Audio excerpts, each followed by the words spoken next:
Halo semuanya, apa kabar hari ini? Semoga kita semua dalam keadaan yang baik-baik saja. Nah, hari ini kita akan mempelajari tentang penerapan listrik statis dalam kehidupan sehari-hari. Yang pertama, kelistrikan pada sel saraf. Tubuh kita dapat menunjukkan adanya gejala kelistrikan, khususnya pada syaraf yang disebabkan adanya impuls atau sinyal pada sel saraf. Pernahkah kamu dicubit? Nah, kenapa kamu bisa merasakan sakit ketika dicubit? Rasa sakit itu muncul karena kulit kita menerima rangsangan berupa cubitan. Rangsangan tersebut diubah oleh sel saraf menjadi impuls. Sel saraf menghantarkan impuls karena terjadi pertukaran ion-ion di dalam dan di luar membran sel saraf. Pertukaran ion terjadi karena adanya rangsangan. Rangsangan yang cukup kuat dapat mengaktifkan pompa ion, sehingga menyebabkan terjadinya pertukaran ion.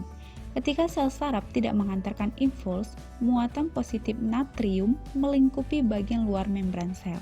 Ketika kondisi demikian, membran sel saraf bagian luar bermuatan positif, sedangkan membran sel saraf bagian dalam bermuatan negatif.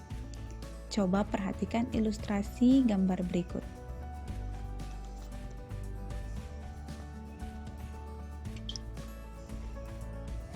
Setiap manusia memiliki sistem saraf yang dapat mengontrol seluruh aktivitas tubuhnya, seperti gerakan otot. Nah, berikut adalah ilustrasi gambar impuls listrik pada saraf manusia.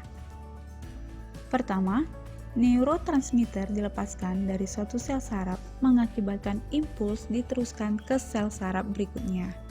Neurotransmitter tersebut mengakibatkan muatan positif natrium masuk ke dalam sel saraf berikutnya. Lalu, muatan positif natrium masuk ke dalam sel saraf melalui membran sel, maka terjadilah aliran impuls. Nah, saat impuls telah mencapai ujung sel saraf, neurotransmitter akan dilepaskan kembali menuju sel tujuan. Setiap sel saraf terdiri dari 3 bagian, yaitu badan sel saraf, dendrit, dan akson. Nah, selain ketiga bagian tersebut, terdapat juga selubung mielin dan nodus Ravier. Penerapan listrik statis dalam kehidupan sehari-hari. Yang kedua, yaitu pada hewan-hewan penghasil listrik. Sama seperti pada manusia, hewan juga menghasilkan listrik sebagai impuls rangsang dalam tubuhnya untuk menanggapi rangsangan, bergerak, berburu mangsa, melawan predator, atau bahkan navigasi. Pada umumnya, arus listrik yang dihasilkan sangat lemah, tetapi ada juga beberapa hewan yang dianugerahi oleh Tuhan sehingga mampu menghasilkan arus listrik yang sangat kuat. Hewan apa sajakah itu? Yang pertama, ikan belalai gajah. Ikan ini dilengkapi dengan organ khusus yang disusun oleh ribuan sel elektroplaks pada bagian ekor yang mampu menghasilkan listrik statis bertegangan tinggi. Yang kedua, ikan pari listrik. Ikan ini mampu mengendalikan tegangan listrik yang ada pada tubuhnya. Kedua sisi kepala ikan pari ini mampu menghasilkan listrik hingga 220 volt. Besar tegangan ini sama seperti besar tegangan listrik yang ada di rumah. Wow, hati-hati ya dengan ikan pari ini. Yang ketiga, hiu kepala martil. Hiu ini memiliki ratusan ribu elektroreseptor atau sel penerima rangsang listrik.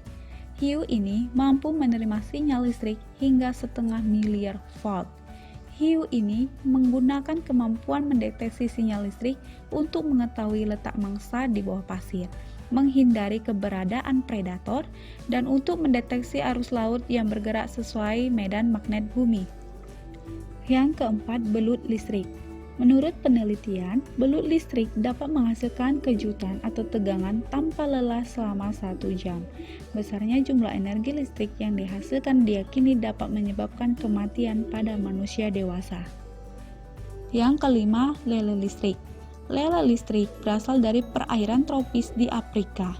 Lele ini dapat menghasilkan listrik hingga 350 volt. Besarnya energi listrik yang dihasilkan sama seperti energi listrik yang diperlukan untuk menyalakan komputer selama 45 menit. Nah, sekarang coba kalian cari tahu, hewan apa lagi ya yang menghasilkan listrik?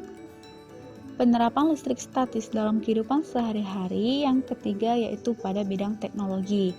Contohnya yang pertama, pengendap elektrostatis pada cerobong asap. Pengendap elektrostatis berfungsi untuk membersihkan gas buang yang keluar melalui cerobong asap agar tidak mengandung partikel-partikel kotor yang dapat mencemari udara.